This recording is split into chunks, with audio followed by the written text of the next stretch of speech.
प्रातः काल गंगाराम पटेल और बुलाखीदास नाई सोते से जगे और उन्होंने शौच आदि नित्य कर्म किया। फिर नाश्ता आदि करके सब सामान ठीक किया और चित्तौड़गढ़ से अजमेर की ओर प्रस्थान किया। रास्ते में अनेकों वन पर्वत शोभा दे रहे थे। भीलवाड़ा इत्यादि देखते हुए वह अजमेर में पहुंचे। अजमेर नगर कभी मेवाड़ राज्य की राजधानी थी। पूरा नगर पहाड़ी से घिरा हुआ है और इसमें बड़े बड़े अच्छे सुंदर रमणीक स्थान हैं। यहाँ ख्वाजा की दरगाह बड़ी प्रसिद्ध है। अनाह सागर सागर और फाय सागर यहाँ के शाही तालाब हैं, जहाँ प्रातः और सायंकाल हजारों स्त्री पुरुषों की भीड़ रहती है। पृथ्वीराज के पुराने किले के अवशेष हैं। तारागढ़ उसी का एक भाग है, जहाँ अनंगपाल की बाबरी आदि प्रसिद्ध स्थान और राय दिन का झोपड़ा आदि ऐतिहासिक भवन हैं। हनुमान मंदिर तथा दौलत बाग अनाह सागर के पास है, जहाँ दर्शकों की भीड़ बनी रहती है। आंतर नागफनी तथा झरनेश्वर यहाँ पहाड़ों के ऊपर अच्छे रमणीक स्थान हैं, जहाँ अधिकांश साधु संत आकर ठहरते हैं। भाटा बाबरी में ही चंद्रभाट का पृथ्वीराज के समय का मंदिर है। बुलाकी और गंगाराम शाम के समय आकर इस भाटा बाबरी पर ठहरे। गंगाराम ने बुलाकी को खाने का सामान लाने को रुपए दिए। बुलाकी नगर में सामान खरीदने के लिए गया। सामान खरीद कर वापस आ रहा तो उसके मन में आया कि झरनेश्वर महादेव के भी दर्शन करता चलूं। झरनेश्वर महादेव पहाड़ के ऊपर हैं। यहाँ पहाड़ों में से एक झरना है, किंतु उसका फिर आगे ये पता नहीं चलता कि उसका पानी कहाँ चला जाता है। उस झरने को पक्का बनाकर एक कुएं का रूप दे दिया गया है। इसका पानी कभी समाप्त नहीं होता। वहाँ अनेकों संत महात्मा रहते हैं तथा महंत लोग आते जाते हैं।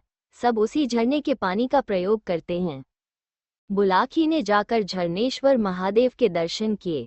जब वह नीचे उतरकर झरने के पास आया तो देखा कि 2-4 महात्मा तो तथा कुछ और आदमी वहां खड़े हुए हैं। उनके बीच में एक स्त्री तथा एक पुरुष भी है। वो स्त्री हाथ में जल लेकर उस पुरुष से संकल्प कर रही है।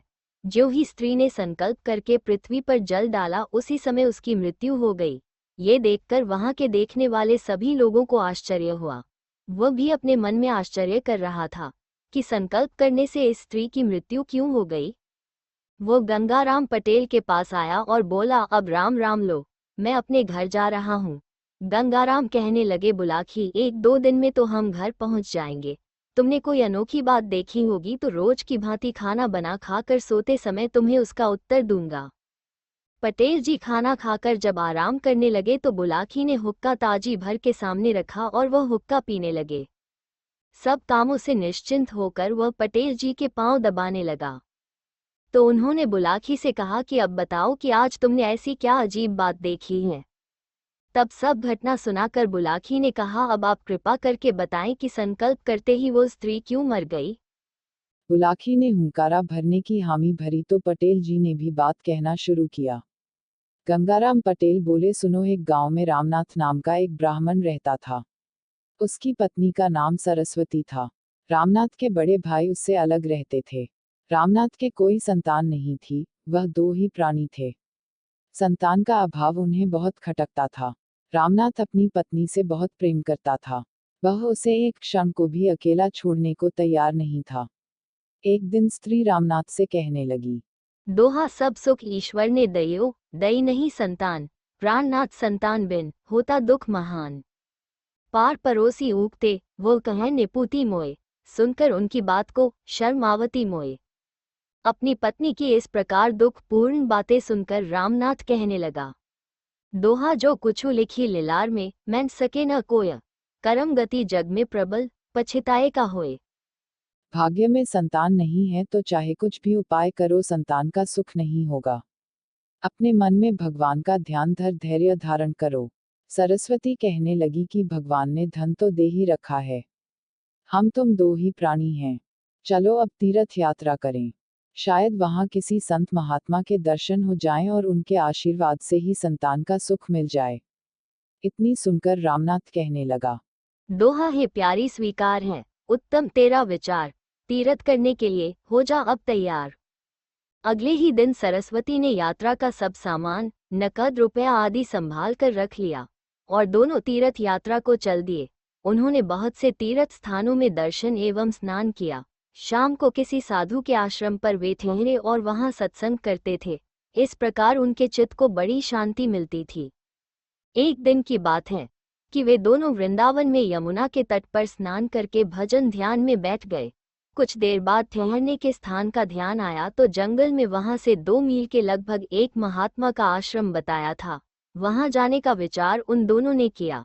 गर्मी का महीना था, धूप भी तेज पड़ रही थी। वो दोनों लगभग 1 मील ही चले होंगे कि दोनों के कपड़े पसीने से भीग गए। रास्ते के किनारे पीपल का एक बहुत बड़ा पेड़ था। दोनों सामान सहित पीपल की छांव में बैठ गए और अपना बिस्तर बिछाकर आराम करने लगे। ठंडी ठंडी हवा लगी तो सरस्वती को नींद आ गई और वह अचेत होकर सो गई। रामनाथ को भी झपकी सी आ गई थी, परंतु जैसे ही उसकी आंख खुली तो उसने देखा कि एक काला सांप सरस्वती के पैर में काटकर पीपल की जड़ में घुस गया। रामनाथ एकदम हड़बड़ा उठा और उसने अपनी पत्नी को झकझोरा, किंतु उसे तो काला सांप काट गया था, जिससे उसका दम निकल चुका था। रामनाथ बहुत दुखी हुआ और उसने समझ लिया कि जब उसकी पत्नी ही नहीं रही तो अब उसका भी संसार में जीवित रहना व्यर्थ है। वो प्यारी पत्नी का वियोग सह नहीं सकता था, इस कारण वो आत्महत्या करना ही चाहता था कि साधारण स्त्री पुरुष के भेष में वहां शिव पार्वती प्रकट हुए। शिवजी ने रामनाथ से कहा कि तुम इतने दुखी क्यों दिखाई दे रहे हो, इसका क्या कारण है। रामनाथ ने सब बात बताई और कहा कि मैं तो अपनी पत्नी के बिना जीवित नहीं रह सकता। शिवजी उसे समझाकर कहने लगे कि मुझे कुछ सिद्धि प्राप्त है। उसके प्रताप से तुम्हें ये बात बताता हूँ कि तुम्हारी पत्नी की आयु 35 साल लिखी हुई थी। वो आयु इसकी पूरी हो गई है और तभी सांप ने इसको काटा है। तुम्हारी उम्र 85 वर्ष लिखी हुई है, जिसमें से तुम्हारे 45 साल पूरे हो चुके हैं। तुम अपनी स्त्री का शोक न करो, मौत तो एक दिन सबको आती है। रामनाथ कहने लगा, हे सिद्धराज, आपने जो कुछ भी कहा ठीक है, परंतु मैं अपनी पत्नी के बिना अब संसार में जीवित नहीं रह सकता।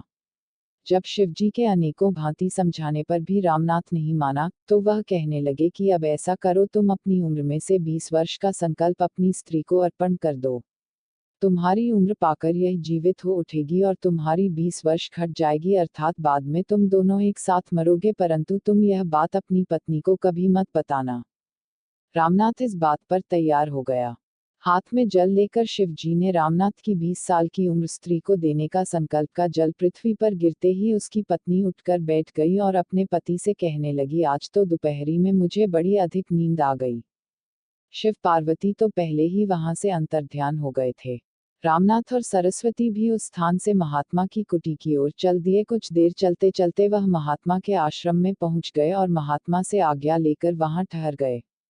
वहां 2 दिन रुकने के बाद उन दोनों की इच्छा हुई कि उस शांतिदायक स्थान में थोड़े दिन और ठहरा जाए। अगले दिन रामनाथ तो नहाने गया था। उसकी पत्नी से एक महात्मा ने बात करना शुरू किया। वह 40 की आयु का एक तंदुरुस्त आदमी था। सरस्वती ने महात्मा को बताया कि उसके कोई संतान नहीं है, तो कहने लगा, अरे तुम्हारे भाग्य में तो 2 संतान हैं, परंतु वह तुम्हारे इस पति से नहीं होगी। तुम चाहो तो मैं तुम्हारी इच्छा पूर्ण करके के लिए अपने तपस्या खत्म कर सकता हूँ। सरस्वती उसके पैरों में पड़कर कहने लगी, आप कृपा कर मेरे संतान उत्पन्न कर दे। मैं संतान की खातिर अपने पति को भी त्याग दूंगी। महात्मा ने उसे धीरज बंधाया। सरस्वती और महात्मा की आंखें तो लड़ चुकी थी। रामनाथ जब नहाकर आया तो उसे सरस्वती ने किसी प्रकार की शंका नहीं होने दी। अब तो जब भी मौका मिलता सरस्वती और महात्मा दोनों रामनाथ को छोड़कर कहीं भाग जाने का विचार बनाया करते। सरस्वती उसके इशारे पर सब कुछ छोड़ने व करने को तैयार थी। आपस में सलाह कर एक दिन सरस्वती ने रामनाथ को खाने में विष दे दिया और जब वह बेहोश हो गया तो ढोंगी महात्मा सरस्वती को उसके सब धन के समेत अपने साथ लेकर भाग गया। उसी दिन एक महात्मा शाम के समय ठहरने को उस स्थान पर आया और उसने रामनाथ की दशा देखी तो समझ गया कि इस आदमी को जहर दिया गया है। उसने जड़ी बूटियों से उसका इलाज किया। विष का प्रभाव दूर होने पर उसे पता चला कि उसकी पत्नी सरस्वती उसका सब धन लेकर यहाँ रहने वाले एक महात्मा के साथ भाग गई है। तो उसे बड़ा दुख हुआ। महात्मा ने उसको सब प्रकार से धैर्य बंधाया और समझाया कि सब दुनिया स्वार्थी है, यहाँ कोई किसी का नहीं, परंतु उसकी बातें रामनाथ की समझ में नहीं आई और उसने पत्नी को ढूंढने का निश्चय किया। वह कुटी छोड़कर चल दिया और यहाँ वहाँ जगह जगह अपनी पत्नी का पता लगाने लगा। इस प्रकार उसे बरसों बीत गए। आज झरनेश्वर महादेव पर वह आदमी सरस्वती सहित आया था। घूमता हुआ रामनाथ भी वहीं आ पहुंचा था। उसने अपनी पत्नी को पहचान लिया। जब उसने साथ चलने को कहा तो वह और उसके साथ का आदमी, जो वही ढोंगी था, झगड़ा करने लगा। उसने लोगों को बताया कि यह स्त्री मेरी पत्नी है, मुझे जहर देकर इसके साथ चली आई है। सरस्वती ने कहा, यह पुरुष मेरा कोई नहीं है। मैं कोई नहीं तो ठीक है, लेकिन मैंने तुझे जो वस्तु संकल्प की थी, वह मुझे संकल्प करके लौटा दे। सरस्वती ने हाथ में जल लेकर संकल्प किया कि मैंने जो कुछ इस पुरुष से लिया है, वह वापस करती हूँ। तो संकल्प का जल पृथ्वी पर गिरते ही स्त्री की मृत्यु हो गई। हे बुलाखी, तुम यही घटना झरनेश्वर पर देख कर आए हो, जो मैंने सुनाई है। अब सो जाओ, रात ज्यादा हो गई है, सवेरे जल्दी जागना है।